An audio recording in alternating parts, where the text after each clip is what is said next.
Mana Neyestani est un dessinateur iranien d'origine azérie, un peuple du nord de l'Iran et d'origine turque. Il est né à Téhéran en 1973.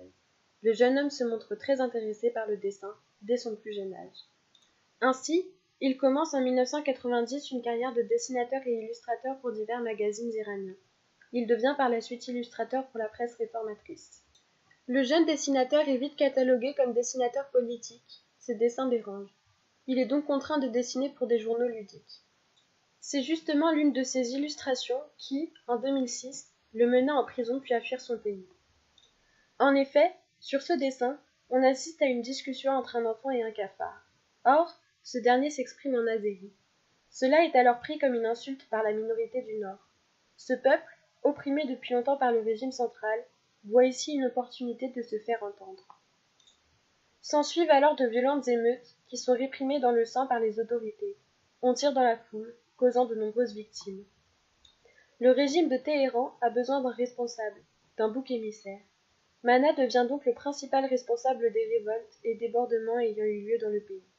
Mana et son rédacteur en chef sont donc arrêtés en mai 2006 pour avoir troublé l'ordre public et sont emprisonnés plusieurs mois dans la prison de Saman, une section non officielle d'une prison sous tutelle de la VEVAC, le ministère des Renseignements et de la Sécurité nationale. Plusieurs mois durant lesquels ils subissent interrogatoires, tentatives de manipulation et isolement.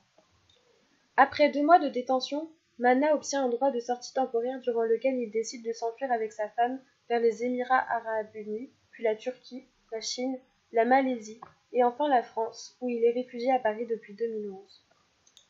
Il souhaite alors partager son histoire dans un livre, Une métamorphose iranienne, un roman graphique publié en février 2012. Cependant, l'artiste tenait également à l'aspect militant de ce roman. Il dit même dans une interview du Monde: « Je n'ai pas fait ce livre pour dire « Regardez comme j'ai souffert ». Non, je voulais montrer la situation des intellectuels en Iran, à quel point des événements à la fois tragiques, comiques, sans queue ni tête, peuvent advenir à un simple caricaturiste iranien. » La situation de cet artiste iranien est bien représentative des injustices et dysfonctionnements du régime tyrannique qu'est le régime islamique. En effet, de dessinateur pour enfants, il devient opposant politique pour un dessin qui n'avait aucun message politique. D'où une métamorphose dans le titre de son roman. Cette métamorphose peut également faire allusion à celle du cafard, qui est en fait la source de la métamorphose de l'artiste.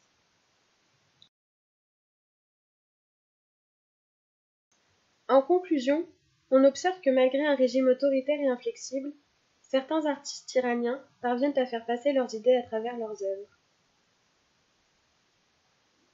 À l'image de Taxi Téhéran de Jafar Panahi, Noland Song de Sarah Najafi et d'une métamorphose iranienne de Mana Neyestani, la rébellion se manifeste à travers divers thèmes sociaux tabous. Les droits de l'homme, les sanctions disproportionnées, le contrôle des médias, l'embrigadement des jeunes, le refus de la culture occidentale, et enfin les droits des femmes.